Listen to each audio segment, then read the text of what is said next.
जमाते इस्लामी हिंद शाह करीमनगर की जानिब से करीमनगर में वाक़ई सरकारी हॉस्पिटल में ज़ेर इलाज कोविड के मरीजों के साथ रहने वाले 200 खिदमत गुजारों के लिए दोपहर के खाने का इंतज़ाम किया गया। इस मौके पर सीनियर मजलिसी कायद अब्बास समी मेहमान खुसूसी के अलावा दीगर मुकामी जमात इस्लामी के ज़िम्मेदारान ने शिरकत की।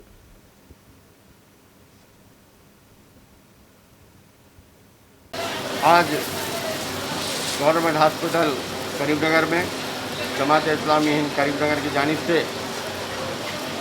आज 13वें दिन यहाँ पर खाने की तकसीम अमल में आ रही है। जब से लॉकडाउन शुरू हुआ है जमात इस्लामी करीमनगर की जानिब से जहाँ जहाँ ज़रूरत है खाने की, क्योंकि लॉकडाउन की वजह से होटलें बंद हैं, पेशेंट के लोग और पेशेंट को खाने को मुश्किल हो रही, इसलिए यहाँ पर एक अच्छा रिस्पांस है। बहुत से भूखे लोगों की भूख मिट रही है यहाँ पर ग़िज़ा देने से।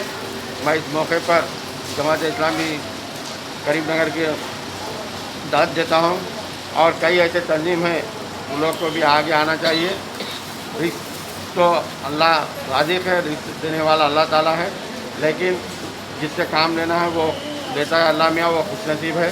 इस मौके पर मैं जमात इस्लामी वालों को मुबारकबाद देता हूँ और इंशाअल्लाह आने वाले दिनों में ऐसे ही काम वो करते रहें और उनके लिए हमारा भरपूर ताउन हमेशा रहेगा। उसमें आता है कि सबसे बेहतरीन वो है जो लोगों के लिए नफ़ा पहुँचाए, नफ़ा इसलिए जमात इस्लामी हिंद जो मुसलसल 13 दिन से ये सरकारी दवाखाने में मरीज़ों के जो अटेंडेंस है उन लोगों के लिए खाने का इंतज़ाम कर रहे हैं, ये बहुत बड़ी बात है और मैं जमात इस्लामी करीमनगर को मुबारकबाद पेश करता हूँ। ఈరోజు జమాతే ఇస్లామీ హింద్ కరీంనగర్ ఆధ్వర్యంలో 13వ రోజు అన్నదాన కార్యక్రమాన్ని ప్రారంభించినారు। ఈరోజు గౌరవనీయులైన MIM ex deputy mayor Abbas Sami గారు మరియు అలీబా గారు మరియు అజర్ గారు కార్పొరేటర్ మరియు ఎతమాద్ సీనియర్ రిపోర్టర్ అయిన సాదిక్ అలీ గారు మరియు నేను టీఆర్ఎస్ సీనియర్ నాయకుడైన షార్కి పిలిచి జమాతే ఇస్లామీ హింద్ ఎన్నో మంచి కార్యక్రమాలు చేస్తుంది। దానిలో భాగంగా ఈరోజు కరీంనగర్లో 13వ రోజు అన్నదాన కార్యక్రమం